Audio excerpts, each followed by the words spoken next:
A decent bit of my weekend was spent toggling between junior college and NAIA baseball games. The standard is one camera behind home plate. Sometimes, there's audio. When you get audio, the announcer is often on the beginning end of his journalism career. Nonetheless, it's baseball. One thing that isn't discussed on lower-rung college games is velocity. When watching the telecast, the 92 doesn't pop onto the screen. Nor does the announcer fill you in on the speed gun, in part because many small schools don't have that built into their scoreboard. This happens, to a lesser degree, with D1 and minor league tilts. What I'm looking for in these games is something that might translate. Among the more interesting arms I saw was Chad Twerick, a 6'5" right-hander from Keiser University. Sans velocity readings, I was left without numbers, but the opposing hitters weren't doing much with him. If he puts up quality numbers for a full season, he merits a bit of draft interest. His catcher Shane Olive seemed to handle him rather well. The most intriguing player from Keiser was third baseman Garrett Hall. He sounded like he was playing solid defense, angles of plays at third are dicey with only one camera, and showed some pop at the plate. In my other games, Cal Koga from Jessup University played a bit of catcher and a bit of second base, hitting all the while.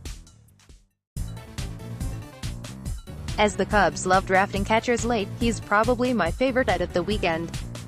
His teammate Austin Swift went with a first at-bat opposite field homer to back up a solid junior season. Swift, though, appears to be a left-field type, mostly. Opposing Jessup was Corbin University, and their best is shortstop Jordan Freiberger.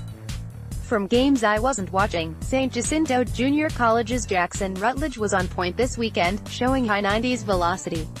******* I short shrift preps once college gets going. I doubt that changes this cycle. Before D1 games begin, I'll highlight a few names likely to go early in June. Mind that, kid hits .583 against high 70s pitching with limited movement isn't especially predictive. Bobby Witt, Jr., Coffeyville HSTX shortstop, son of the former MLB pitcher, Witt will come off the board quite early. In a game playing for Team USA this summer, he completed a cycle in the 5th inning. He represents the entire package, and figures to get his names called quite early. The Cubs have about no chance at Witt. Jerry and Ely. Jackson Prep, MS outfielder. The key point here is his speed, which MLB.com pegs as his 75. His other tools represent, as well. It makes him look like a very realistic leadoff option. Of course, 3 barriers prevent that from helping the Cubs.